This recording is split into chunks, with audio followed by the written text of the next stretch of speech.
Monetary Fund estimates that the coronavirus pandemic will cause a global recession in 2020 that could be worse than the one triggered by the global financial crisis of 2008 to 2009. For Nigerian, a second recession in 4 years could be imminent, as hinted by the Federal Minister of Finance 2 months ago.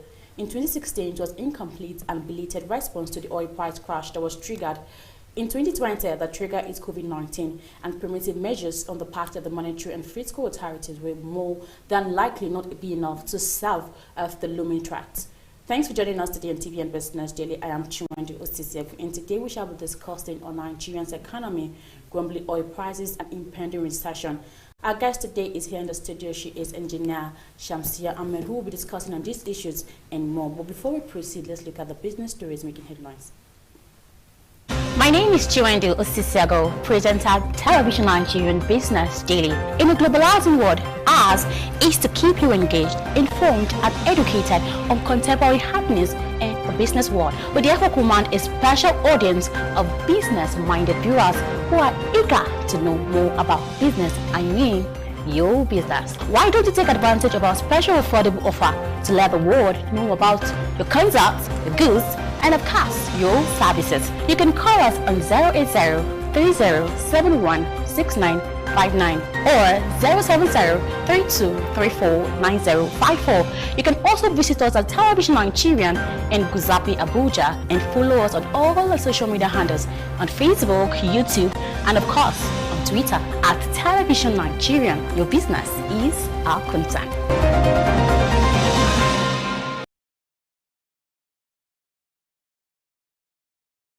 My name is Chiwendi Osisiagu, presenter at Television Nigerian Business Daily. In a globalizing world, ours is to keep you engaged, informed, and educated on contemporary happenings in the business world. We therefore command a special audience of business-minded viewers who are eager to know more about business. I mean, your business. Why don't you take advantage of our special affordable offer to let the world know about your concepts, your goods, and of course, your services? You can call us on 080-3071-6959 or 070-3234-9054.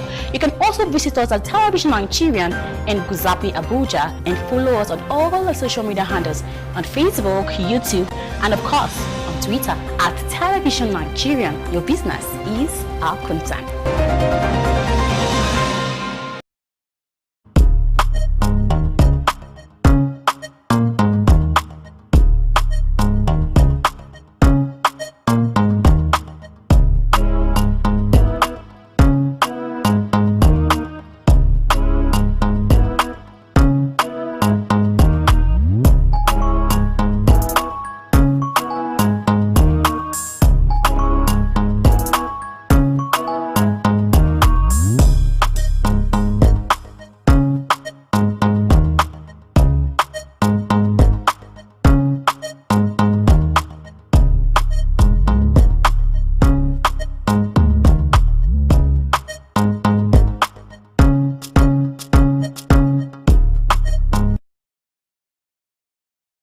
Is Television Nigerian, a broadcast network committed to serving you the very best in online and offline television programming. Situated in the serene environment of Guzape, Abuja FCT, TVN, as it is fondly called, caters to a wide variety of audience via carefully orchestrated mind-blowing programs in the areas of fashion, business, politics, entertainment, religion, movies, food and health, culture and lifestyle, events around the globe, sports and foreign news. Whatever your inclination, we've got you completely covered with programs like Issues of the Moment, The Patriot, Daybreak Nigeria, Matter Africa, TVN Business Time, Healthy Living, From the Cradle, Stay Inspired, Entertainment Gist, Movie Hour, Hits Paradise, among others. All designed to keep you thoroughly informed, entertained, at the edge of your seats and yearning for more.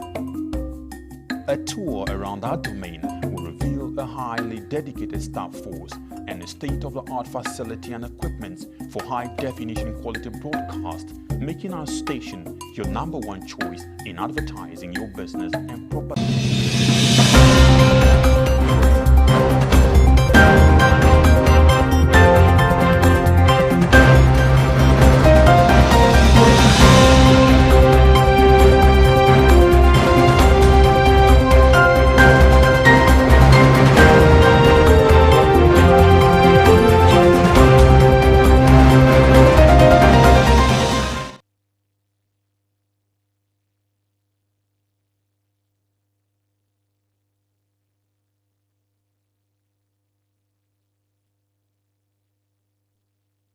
Petroleum and gas engineer Shamsia Omrad. You're welcome to TV and Business. Thank you. Yeah, it's good to have you today. Thanks for having me. Yeah.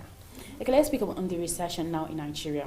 What consequences do you think we'll have again for another recession for the global economy and of course Nigerian economy? Well, I think we're going to have quite a number of consequences. First, starting with the standard of living. Already, like so many Nigerians live on less than $1 per day, so it's going to get even worse. A lot of people cannot afford the basic necessities of life, and we are in a country where some of these things are not free.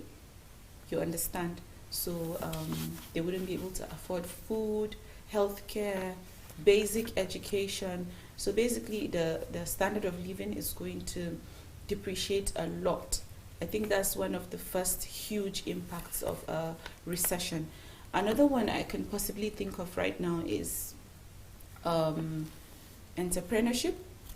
Like 50%, a research shows that 50% of small-scale businesses in Nigeria die within 2 years of their kickoff. And already this is normal. Now, where are we headed to? We're headed to a larger percentage where a lot of businesses are going to die, a lot of businesses are going to suffer, and already there is job loss. It's estimated that by the end of the year, 35 million Nigerians will lose their jobs. So if there is loss of job and then you cannot start a business, it makes your life very, very difficult. These are just things that would affect like the common man, me and you. Globally, we're talking about trade and investment, devaluation of currency, things like that. But then in Nigeria, these are things that concern the common man. The fact that he cannot afford education. Some children would be out of school because their parents are out of jobs and stuff like that. A lot of people will start selling things they own. So I think these are like the major things now that would. As you can see, the dollar is above the 400 mark. And in 2016, when the dollar went up above 500, when it came down, it didn't go back to 160 or 180. When it came down, it went back to 360, right? 360, yeah. 365. And this is after a long time. After the recession was, in fact, there was a time they said something on the news that Nigeria has been officially declared out of recession, right? But then, okay, fine, we're out of recession, but then our currency is still devalued. So these are the long-term impacts of things like this. And one more very important detail. The money we have borrowed a lot of money from different countries. Now, in our own money, this is layman's term, in our own money, the money we borrowed is now bigger. Damn. We borrowed this money when it was 360, right? Now the dollar is above the 400 mark, 450, 440. It's not stable. Yeah. Yes. Okay, we're going to pay that money in this amount. And the major reason why all of this is happening is because of the oil prices. The oil price used to be $60 per barrel. All of a sudden, it went low, and now we are somewhere around $38 for Brent, I think. So, and we don't refine this oil. We buy, we sell the crude oil, we buy the refined products. Okay. I don't think Nigeria makes as little as Vaseline. Maybe, but then we don't make anything. So if we're not producing anything, then we're going to suffer it because we need Forex to buy everything.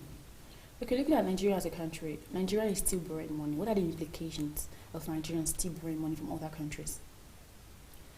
the implication of borrowing money is that you have to pay. I'm sorry, this is very direct, because you have to pay the money. No one is going to pay, no matter how long it will take, you would eventually have to pay this money. And we borrowing this money, I'm not an economist, but I understand that it's going to affect our economy, because we would always be in debt. And any economy that is in debt is not making money. You're making money, but then you're making that money to pay back the money that you have borrowed. So there is really little or nothing for the country. And then our priorities are not even set straight. You understand? A lot of the things we're supposed to invest a lot in, we invest very little in those things. And then the things that we're supposed to invest very little in, we carry all the money in the country and put it in those things, if you understand what I mean. Okay, like what sector are you talking about?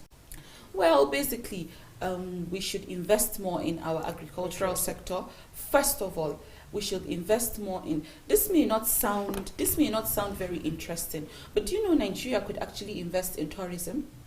We have beautiful Obudu Cattle Ranch. I haven't been to Obudu Cattle Ranch, but I've seen pictures and I heard it's an amazing place.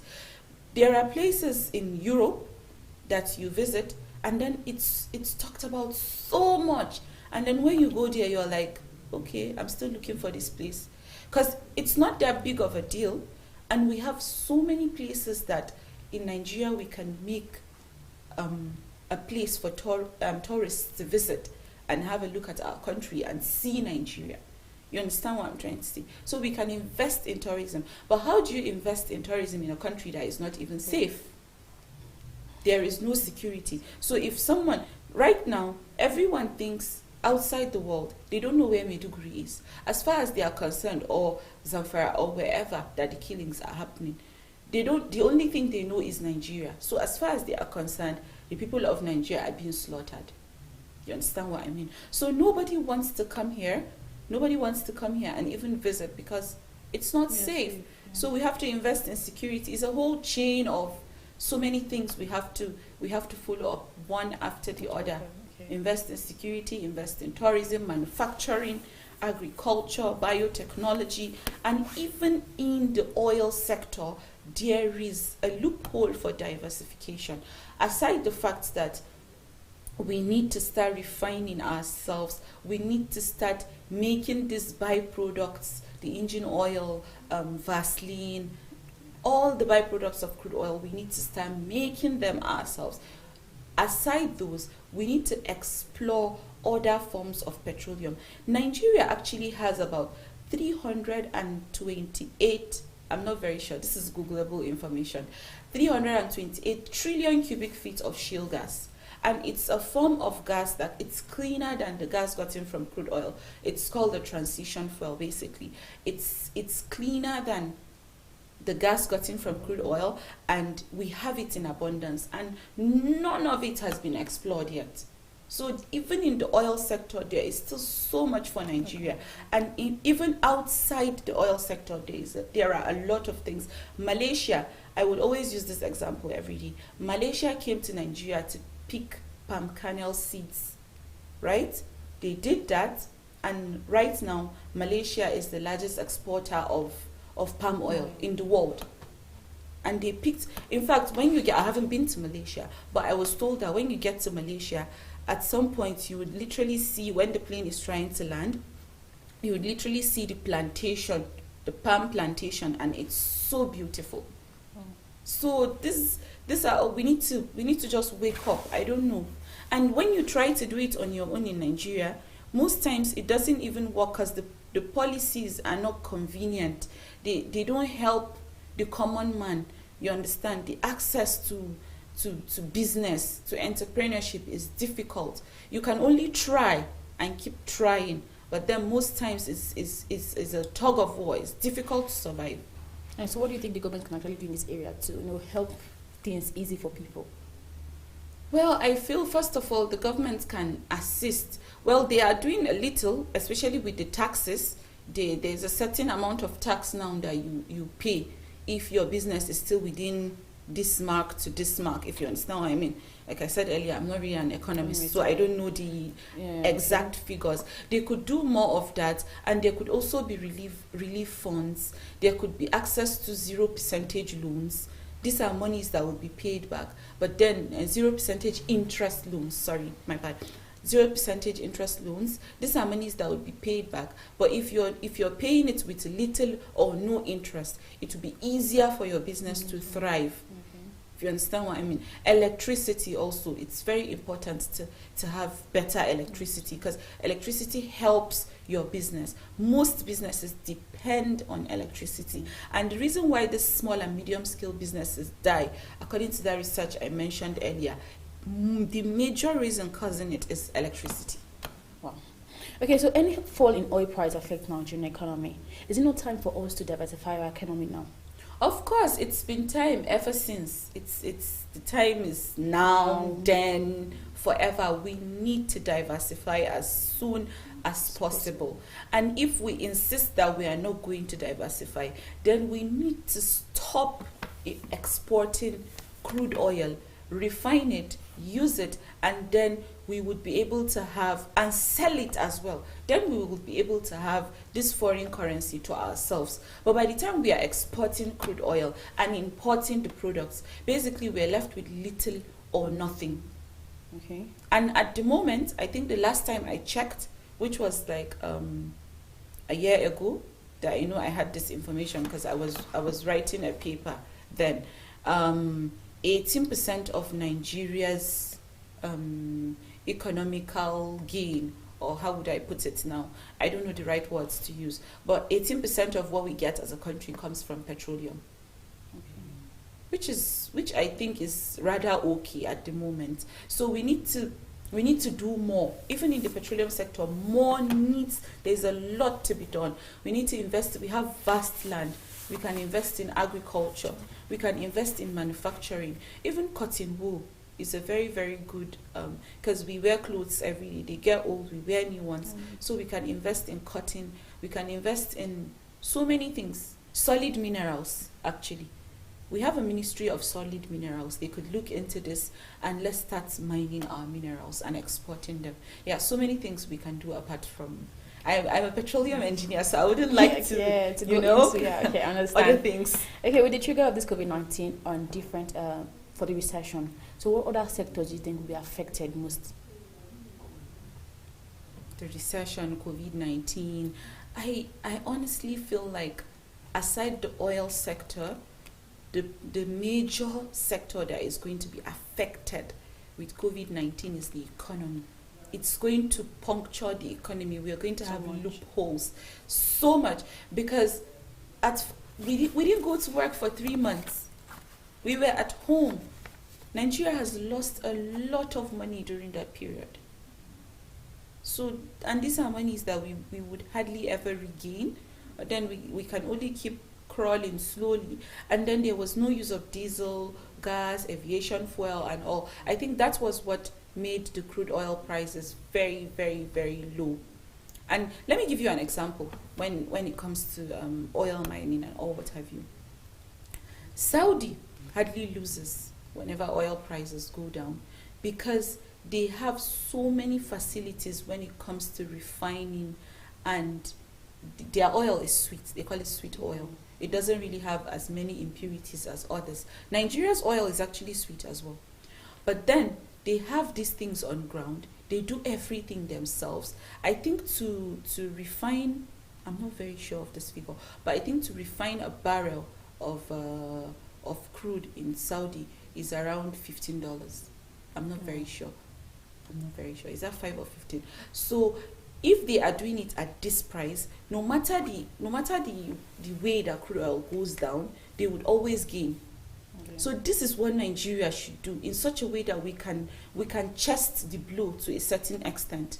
It's not as if it won't affect us, but it wouldn't affect us to the point that we can no longer, I would say, implement our budget, because the mark at which we put a barrel is way, way lower than what a barrel is selling for now. Okay, thank you. So how may the Nigerian government stimulate the economy so as to mitigate adverse impacts? You're trying to say how can they cushion Yeah, the effects, basically. Well, first of all, I think this is sort of a repetition. We need to still invest. They need to diversify this economy. We cannot keep depending on the same thing. We need to diversify the economy. We need to do other things. We cannot say, okay, crude oil for the rest of the existence of the country. And then at the moment, right now, what Nigeria can do to help its citizens, right? Yeah. Honestly, I would just say relief funds, especially for people because there are a lot of people that cannot afford a lot of things at the moment, down to basic 3 square meals. It's so difficult for them. So the government should please do anything they can to cushion the effect. All right, thank you. Okay, let's just take a quick break. Then after the break, we'll read the news for today. Stay tuned.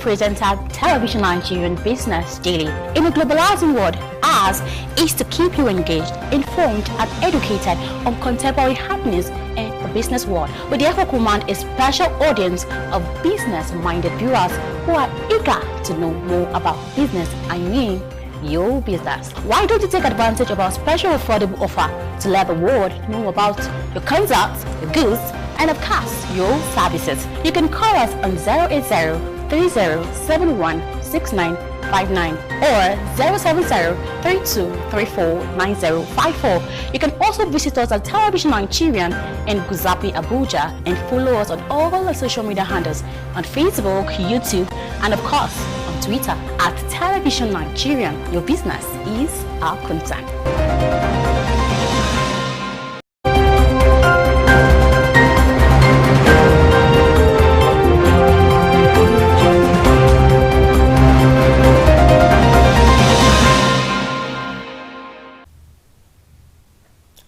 The federal government on Thursday said it will announce the date for the reopening of Nigerian airspace to commercial flight operations next week. It stated that the airport remains shut as some gaps in the aviation restart process had not been opened. The Director General Nigerian Civil Aviation Authority, Musa Nuhu, disclosed this during Thursday briefing of the Presidential Task Force on COVID-19 in Abuja. He, however, made no mention about the commission of the restart plan for the aviation sector. Commodity export from Nigeria to China, India, Spain, Netherlands, and South Africa in the first quarter of this year hit 1.87 trillion naira, the National Bureau of Statistics has said. The NBS disclosed this in its commodity price indices terms of trade report released on Thursday. Petroleum products stood out as the most exported commodities in the first quarter of this year. The major import into Nigeria came from India during the review period with a monetary value of 637.5 billion naira. Export trade to India was dominated by crude oil valued at 526.9 billion naira, followed by natural gas worth 91.3 billion naira, and sesame sits at 7.97 billion naira. The Nigerian Employers Consultative Association has said the COVID-19 pandemic stopped about 74.2% of enterprises' operations in Nigeria. The acting president of NICA, Taiwo Adeniyi, said this at a press briefing held on Thursday to announce the results conducted to gauge the specific impact of COVID-19 on businesses. He said that the outcome of the research shows, among others, that 74.2% of surveyed enterprises have stopped operating due to COVID-19, while 15.8% are either fully on-site or teleworking. The survey also shows that 78.2% of enterprises had supply challenges as suppliers were unable to fulfill orders, according to Adeniyi. He commends the government for efforts to curtail the spread of the virus and for the introduction of fiscal and monetary policies to ameliorate the impact on businesses. The collapse in oil prices resulting from COVID-19 pandemic is expected to plunge the Nigerian economy into a severe economic recession, the worst since 1980s, the World Bank has said. The bank stated this in its latest Nigerian Development Update report released on Thursday. The report titled Nigeria in Times of COVID-19 laying foundation for a strong recovery estimated that Nigeria's economy would likely contract by 3.2% in 2020. It stated that before COVID-19, the Nigerian economy was expected to grow by 2.1% in 2020, which means that the pandemic had led to a reduction in growth by more than 5 percentage points. The macroeconomic impact of the COVID-19 pandemic would likely be significant even if the Nigerian managed to contain the virus of the spread, it added. And that's the business update on Television Nigerian. I'm Chiwendu Osisiago. Let's take a quick break. We'll be back shortly.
Many thanks for joining us again, and if you're just joining us, it's still TV and Business Daily, and we've been discussing Nigeria's economy, grumbling oil prices, and impending recession. My guest is here in the studio.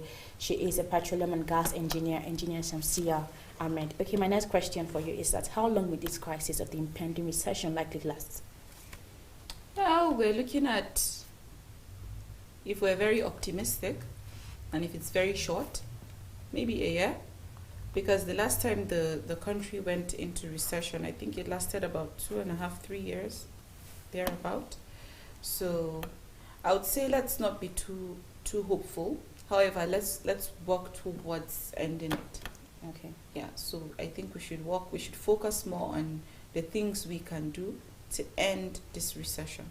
So what do you think is the alternative way for Nigerians?